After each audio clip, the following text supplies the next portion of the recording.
मोहोळ हत्या प्रकरणातील आरोपींची नावं समोर. साहित्य उर्फ मुन्ना पोळेकर मुख्य आरोपी, सोबत नामदेव कानगुडे, विठ्ठल गांधले, अमित उर्फ अमर, चंद्रकांत शेळके, विनायक गव्हाणकरचा समावेश. 2 नामांकित वकीलही कटात सहभागी. कानगुडे आणि साहिल आणि विठ्ठल गांधेलींचे मोहोळ सोबत जुने वाद. वैमनस्यामधूनच हत्येची प्राथमिक माहिती, पोलिसांची माहिती. सध्या नेते लाचार, मिंधे, पैशांनी वेडे झाले. त्यांनी स्वाभिमान गहाण ठेवलाय. सध्याच्या राजकीय परिस्थितीवर राज ठाकरेंचं खरमरीत भाष्य. सध्याचं राजकारण पाहता मुंबईलाही हात लावायला मागे पुढे पाहणार नाही. उद्या विदर्भ आणि महाराष्ट्राचाही तुकडा पाडतील. राज ठाकरेंचा राजकीय नेत्यांवर निशाणा. बाळासाहेब मुख्यमंत्री होऊ शकले असते, पण त्यांनी तसं केलं नाही. मात्र उद्धव ठाकरेंना संधी आली तेव्हा टुणकन उडी मारून ते मुख्यमंत्री झाले. शिंदेंचा टोला. फडणवीस असलेल्या शहरामध्ये दिवसाढवळ्या खून. फडणवीसांनी गृहमंत्री पदाचा राजीनामा द्यावा. मोहोळ हत्येवरून रोहित पवारांचं टीकास्त्र. नवनीत राणा 6 महिन्यांमध्ये जेलमध्ये जाणार.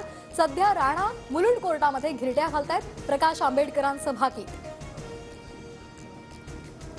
यंदा कुणीही मागच्या दारानं भाजपला मदत करणार नाही. संजय राऊतांचं वक्तव्य. तर रोख कुणाकडे, राऊतांनी सांगावं. प्रकाश आंबेडकरांची प्रतिक्रिया. पुण्यामध्ये 100व्या अखिल भारतीय नाट्य संमेलनाचा शुभारंभ. मुख्यमंत्री शिंदे, शरद पवार, उदय सामंत हजर. मात्र अजित पवारांची कार्यक्रमाला दांडी.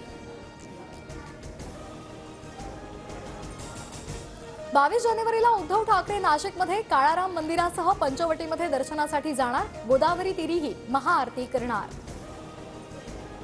मी काही चुकीचं केलं असतं तर अजितदादा गटात गेलो असतो, पण मी काहीच केलेलं नाहीये. ईडी कारवाईला मी घाबरत नाही. रोहित पवारांकडून अजित पवार गटाचा अजितदादा मित्रमंडळ असा उल्लेख. शिंदेंचं शिवसंकल्प अभियान म्हणजे रस्सीखेच. अमोल कोल्हेंची टीका.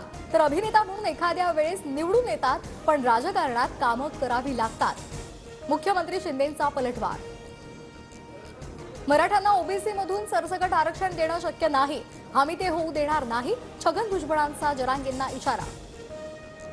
कुणीही आडवा आलं तरी ओबीसी मधून सरसकट आरक्षण घेऊनच राहणार.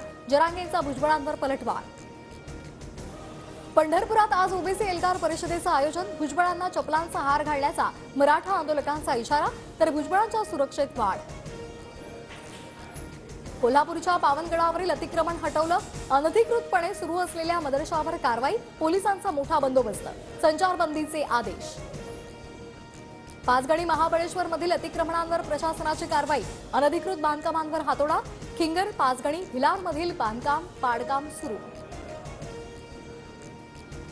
अचानक अध्यक्षपद मिळाल्यामुळे मला मुख्यमंत्री झाल्यासारखं वाटतंय. नाट्य संमेलनाचे अध्यक्ष झाल्यानंतर प्रशांत दामले यांचं शिंदेंसमोरच वक्तव्य. कांदा निर्यात बंदीच्या निर्णयाला 30 दिवस पूर्ण. निर्णयामुळे एकट्या नाशिक जिल्ह्यामध्ये 500 कोटी रुपयांचं नुकसान. तातडीनं कांदा निर्यात मागे घेण्याची शेतकऱ्यांची मागणी. इस्रो आज आणखी एक इतिहास रचणार. आदित्य 11 आज लँग्रेज पॉइंटवर पोहोचणार. गेल्या 120 दिवसांमध्ये आदित्यकडून अनेक टप्पे पार.